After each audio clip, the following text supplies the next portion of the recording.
ఎందుకు మనం దేవుని రుచి చూచి తెలుసుకోవాలి అంటే, నీవు రుచి చూచి తెలుసుకున్నప్పుడు నీ దోషాలను కడిగేస్తాడు, నీ పాపాలు ఎన్నటికీ జ్ఞాపకానికి తెచ్చుకోడు. ఎక్స్పీరియన్స్ అయిన దావీదు అంటాడు, నా దోషాలు దేవుడు కడగడానికి కారణం ఏంటో తెలుసా? నేను ఆయన రుచి చూచాను. నా పాపాన్ని దేవుడు కడగడానికి కారణం ఏంటో తెలుసా? నేను ఆయన ఎక్స్పీరియన్స్ అయ్యాను. చాలా మందికి సగం సగమే తెలుసు, సత్యాలు పూర్తిగా తెలీదు. లోకంలో ఒక మాట అంటారు, ఏమి తెలియనోడు కన్నా చెప్పొచ్చు, అన్ని తెలిసినోడుతోనైనా మాట్లాడొచ్చు, కానీ ఈ సగం సగం తెలిసిన వాళ్ళతోనే తలనొప్పులు. వీళ్ళే డిబేట్లలో కూర్చునేది ఎవరు? ఈ సగం సగం తెలిసిన వాళ్ళే ఊరికే కొట్టుకుంటుంటారు. నాకు వాళ్ళని చూసినప్పుడు అనిపిస్తుంది, అట ఏమి తెలియనోడికైనా చెప్పొచ్చు, ఇటు అన్ని తెలిసినోడికైనా వీళ్ళకేం తెలుసు? సగం తెలుసు, సగం తెలియదు.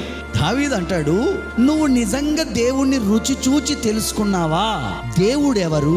ఎందుకు మానవుణ్ణి పుట్టించాడు? ఎందుకు ఈ మానవుని ఈ జీవిత విధానాన్ని ఈ విధంగా నిలబెట్టాడు? పాపం ఎందుకు ప్రవేశించబడింది? తిరిగి ఎందుకు ఈయన మరణించాల్సి వచ్చింది? అసలు ఏం జరుగుతుంది ఈ భూమి మీద ప్రక్రియ? మరణకరమైన పాపం ఏంటి, మరణకరము కాని పాపం ఏంటి? ఎందుకు రెండు విధాల వేరియేషన్స్? రుచి చూచిన వాళ్ళని ఎందుకు వాళ్ళ దోషాలు నా దయతో కడిగేస్తానంటున్నాడు? రుచి చూచిన వాళ్ళు వాళ్ళ పాపాలు నాకెన్నటికీ జ్ఞాపకం రాకుండా తీసేస్తానంటున్నాడు. ఏంటి అసలు అనుభవాలు? నీవు దేవుణ్ణి గురించి ఎంత లోతుగా తెలుసుకుంటావో, నీవంత డీప్గా వెళితే ఆయన నిన్ను అంతగా నడిపిస్తాడు.